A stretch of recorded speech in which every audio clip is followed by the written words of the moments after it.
नमस्कार दोस्तों, आज के वीडियो को ध्यान से सुनेंगे और इसे सब्सक्राइब करते हुए अपने दोस्त यार को भी शेयर करेंगे। अपने परिवार समाज के लोग को भी इस ज्ञान की जानकारी से अवगत कराएंगे। जड़ और चेतन दो भिन्न भिन्न तत्व हैं। जड़ में जड़ता और चेतन में चैतन्यता के सठभेद से और इसकी प्रकृति नियम से इस जगत संसार या ब्रह्मांड के अंदर सृष्टि वस्तु का निर्माण होता है, अर्थात बनने वाली कार्य पदार्थ की उत्पत्ति होती है, विनाश होते रहता है और यह प्रवाह बनना बिगड़ना सदा से चलते आया है और सदा से चलते रहेगा, अंत तक चलते रहेगा। इसका कभी लय और प्रलय नहीं होगा और यह जगत और जगत के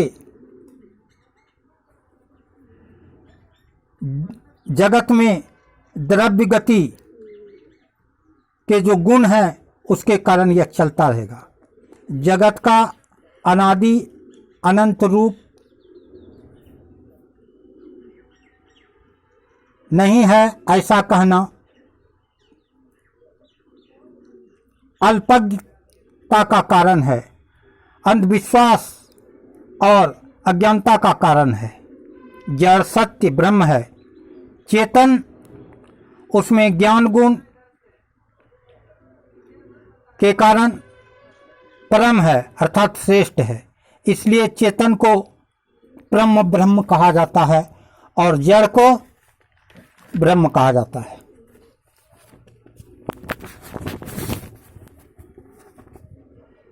वेदांत कहते हैं कि एक सत्य पदार्थ को परस्पर विरुद्ध अनेक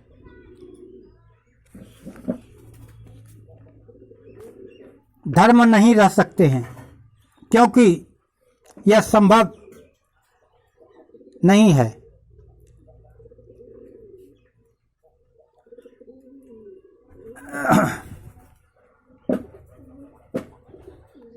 ब्रह्म को जब निराकार कहें माने तो यह स्वतः ही शून्य होता है, तो फिर शून्य से जगत की उत्पत्ति मानना भी व्यर्थ है। शून्य का अर्थ होता है खाली, अर्थात कुछ नहीं। जो अतत्व है, जगत स्वप्नवत नहीं है या असत्य नहीं है, वेद व्यास जी भी कहते हैं। अर्थात जानने में आने वाले पदार्थ का अभाव नहीं है, क्योंकि उसकी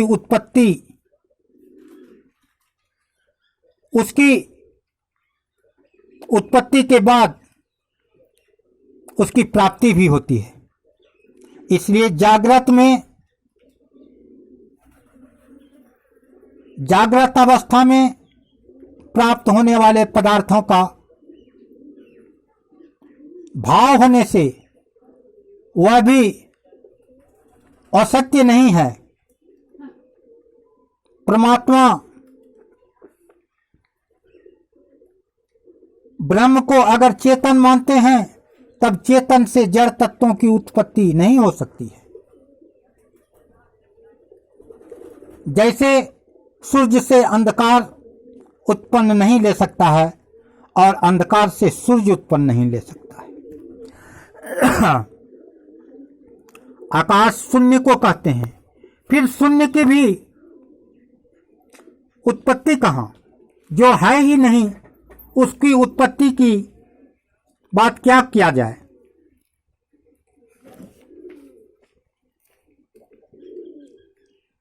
आकाश शून्य को कहने के कारण फिर शून्य निराकार से साकार की उत्पत्ति नहीं हो सकती। यह चेतन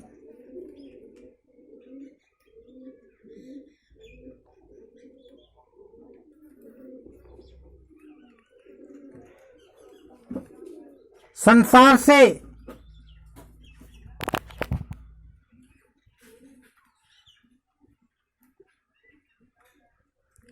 इस शून्य संसार से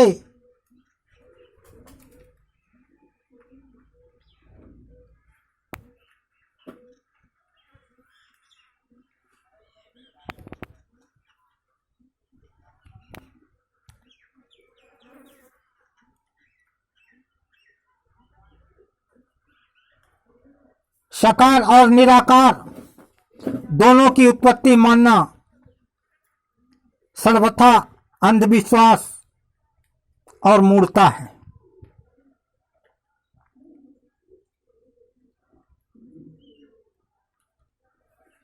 साकार से निराकार और निराकार से साकार की उत्पत्ति या शून्य से अदृश्य से दृश्य की और दृश्य की अदृश्य से उत्पत्ति मानना भी व्यर्थ है। निराकार शून्य की भी उत्पत्ति क्या, जो है ही नहीं, क्योंकि शून्यवत खाली को कहा जाता है। जो जिस लक्षण के नहीं है वे विलक्षण पुत्र को जन्म नहीं दे सकता है।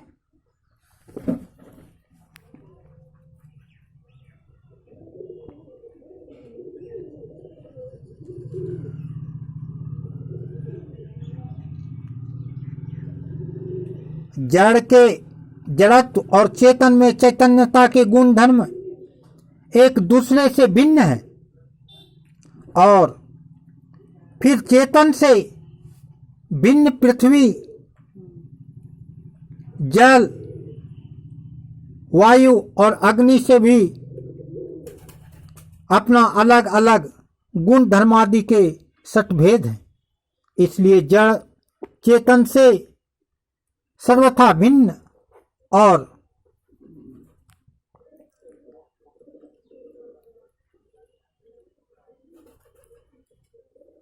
अनादि से भिन्न है, और इसी अनादि और अनंत यही विलक्षण गुणधर्म षटभेदों छह भेदों के कारण पांचों तत्व हैं और अनादि और अनंत हैं।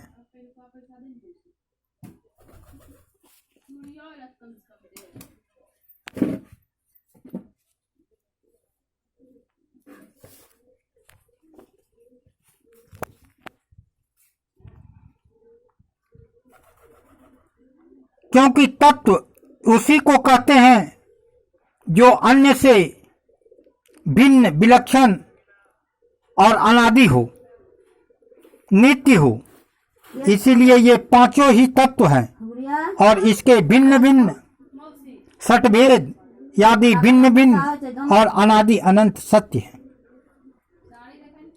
और इन पांचों के न्यूनाधिक मेल मिलाप और प्रतिकूल परिस्थिति तथा सटभेदों के योग से सृष्टि और विनाश का चक्र संसार में बने हुए हैं। सृष्टि तत्व का होते रहना, सृष्टि तत्वों का होते रहना अर्थात बने हुए कार्य पदार्थों को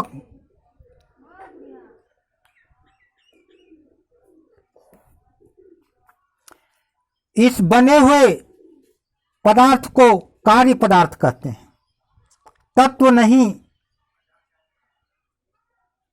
क्योंकि तत्व नित्य वस्तु को कहते हैं, जिसका न कभी उत्पत्ति हो और न कभी नाश हो।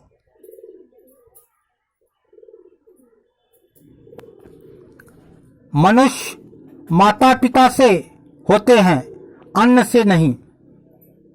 यदि अन्नादि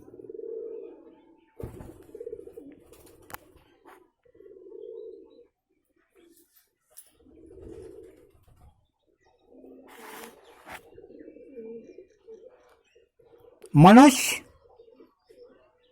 माता पिता से होते हैं, अन्न से नहीं।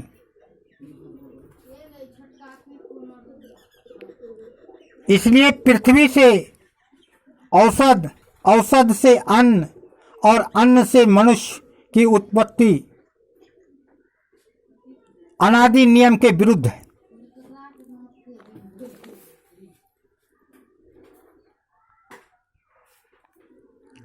जो सृष्टि क्रम से सर्वथा विरुद्ध होते हैं, वह नियम मानने योग्य नहीं है। पृथ्वी से औषध और अनादि तो होते हैं, लेकिन अनादि से एकाएक मनुष्य का हो जाना असंभव है।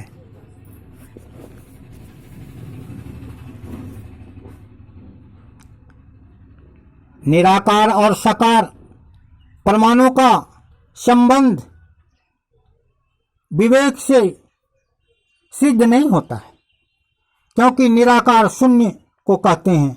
फिर शून्य जगत को क्या बनाएगा, क्योंकि साकार और निराकार का संबंध नहीं हो सकता, यह असंभव है।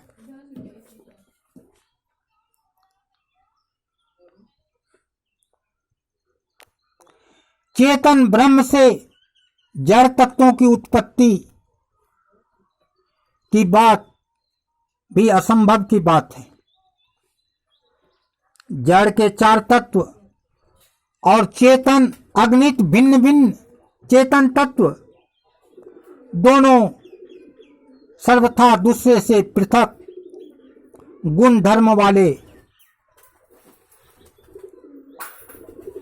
तत्व हैं, क्योंकि चेतन जीवों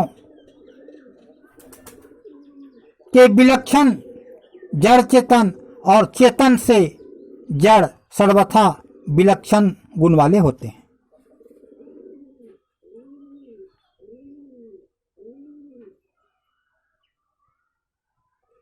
ना तो जड़ तत्वों में जड़ के गुण हैं और ना चेतन में जड़ के और न जड़ में चेतन के। पृथ्वी जल अग्नि वायु के अपने अपने गुण धर्म हैं। पृथ्वी में कठोरता, जल में शीतलता, अग्नि में उष्णता और वायु में कोमलता।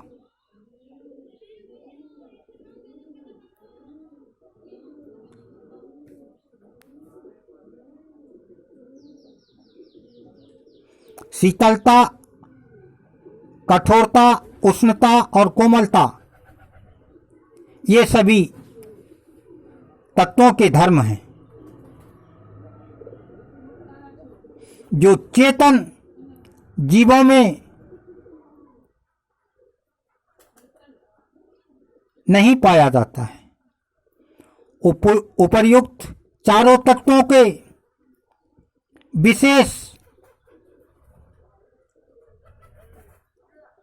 5 विषय भी है, चेतन जीवों में नहीं है।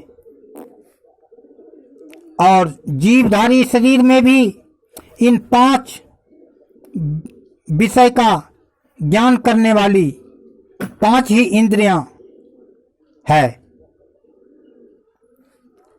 कान से शब्द का सुनना, आंख से देखना, नाक से सूंघना और जीवा से स्वाद का ज्ञान करना और त्वचा से स्पर्श का ज्ञान करना। छठा ना तो कोई इंद्रिय है और ना कोई विषय है। इस तरह चेतन शब्दादिक कोई विषय न होने से इस चेतन जीव को इंद्रियों से या इंद्रियों द्वारा नहीं देखा जा सकता है, क्योंकि सभी इंद्रियों के द्वारा यही देखते और सुनते हैं और सभी की जानकारी लेते हैं।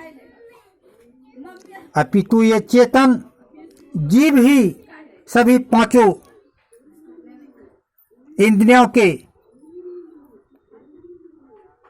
मालिक हैं, जिस पांचों इंद्रियों के द्वारा यह पंच विषय पंच तत्व को जानते हैं और उसका ज्ञान करते हैं। चेतन जीवों में केवल ज्ञान, गुण, धर्म, शक्ति और आकार आदि है, ज्ञान के अतिरिक्त और कुछ नहीं है। इस तरह ना तो जड़ में चेतन के गुण धर्म हैं और ना चेतन में जड़ के गुण धर्म हैं।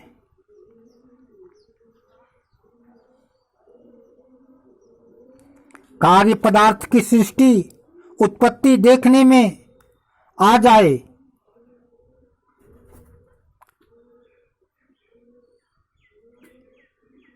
जड़ पदार्थों में नाना प्रकार के कार्य पदार्थों की सृष्टि